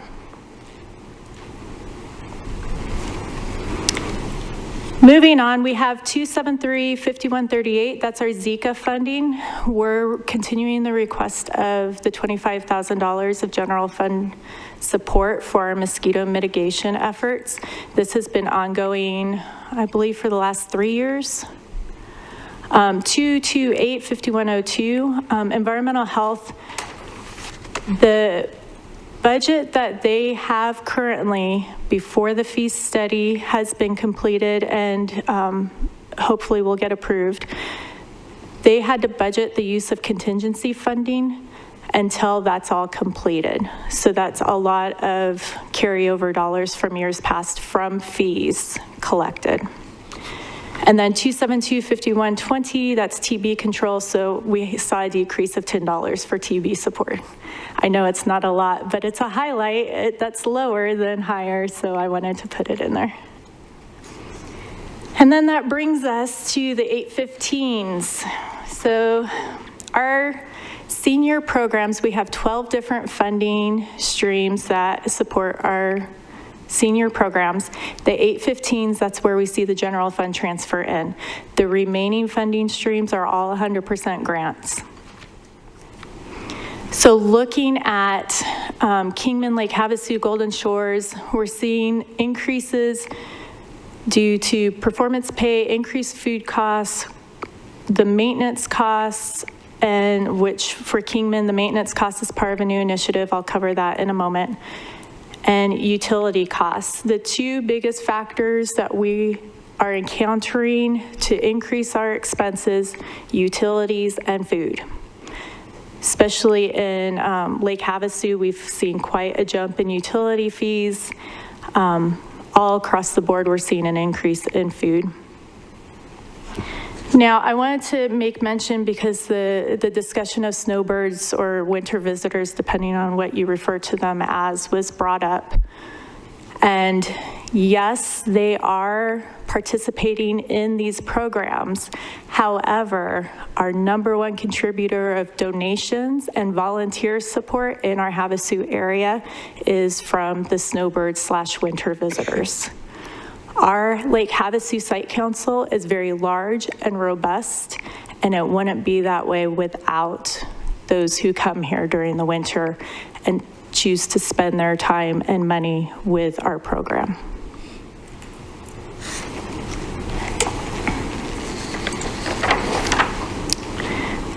And then this page covers our fiscal year 24 new initiatives and capital requests. So for overdose data to action and tobacco prevention cessation, they both have carryover dollars. And when I mention carryover dollars, they were originally budgeted for in a previous fiscal year. These are both grant funded. And then when I was mentioning the environmental health before, again, that's fees that were collected. Those carryovers occur when we have lack of staffing, we have open positions, and or we've figured out a way to decrease our expenses. Unfortunately, for the most part, it's from not having the staff there. So we've been functioning with less than normal staffing capabilities for a period of time. So for overdose data to action and tobacco prevention and cessation, both of those programs had carryover dollars that they have requested to utilize to purchase vehicles, which then allows them to go out into the community and participate in community events. And they can go to the schools and do their education. They can go and whatever their program activities are, they can go and carry those out. For our 815, the senior nutrition program in Kingman, we had equipment there that was not formally being budgeted to obtain maintenance on those items. So as things would break is when then it would be addressed and it would be fixed. So this year, we would like to budget for maintenance for those items because maintenance is cheaper than replacement or fixing it when it breaks. And that's it. Are there any questions? Okay, thank you, Melissa. We do have a question. Go ahead, Terry. Thank you for your presentation. Being new to this, I'm looking at the prior 3 years on our budget proposal, and they've all come within budget, and it appears that this year it looks like we're expenses is over $770,000. Is that correct? Yes, that's the carryover and contingency funds that we will be spending. So it includes the vehicles that we're going to be purchasing with those as long as it's approved. And then the $302,000 in environmental health carryover from fees collected in order for them to meet their budget needs until the fee study is passed. Okay. Thank you. Absolutely. So Melissa, it looks like the Board of Supervisors in turning down some of these grant monies has caused you to increase your need for general fund monies? In some instances, not all instances. So it would be a general statement that may not fit every situation. In some cases, we have to shift to other grants or figure out other ways of providing that service. Okay, thank you. Can you give me an example? Because that's a good question. Of what Jean is talking about. Well, if we had it was a preventative grant that was brought before the Board of Supervisors in July, I believe. And that one was to actually provide community health workers within each of our cities and then up in Colorado City in order to provide additional outreach and education. It was denied because it did have COVID language in there, and therefore now we just don't have the extra help for that staff, so we had to pare down some of what we're doing. It was denied because it did not have COVID language? It did have COVID language. It did have COVID language. It had COVID and health disparities. COVID, health disparities, diversity might have been in there. I think it was some of the key terms that the board members are looking for, that some in the audience request board items to be pulled if they have any kind of language that have diversity in it or equality or equity. So it's... And we have discussed with Arizona Department of Health Services not having that language in their grants moving forward. We're not the only county that has experienced that. Cochise has also experienced that. However, when they pare down their language within the contract, then they end up with a finding from the federal funding source. So if it's CDC that's funding those funds, if they don't have the appropriate language in there, then the CDC will not provide that funding to them. So it's a trickle down of effects for several. And I think it's language that's been in there even prior to COVID. It's just kind of the way that grants have been worded typically for as long as I can remember. Yes, health disparities was a common one for about 10 years. And health disparities in Mojave County really encompasses our rural locations and those individuals who are out too far away to receive services within, 10 10 to 15 minutes of driving time. So if they're living out in, let's say, Meadview, Dolan Springs, White Hills, they're pretty far away from any resources or any care that they could be receiving. So health disparities in Mojave County is helping those individuals who live out in those areas. However, in other areas, it's seen in a different light. It covers a different type of population and therefore has that effect on some people. Language. Yeah. I'd also say, unfortunately, this is a result of politics within health.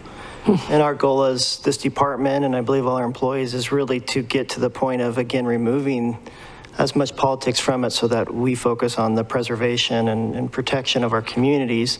That'll be a process. And with the PERN, we want to try to distance as much as ourselves from the current political climates, but it's not something that is easily done, I would say.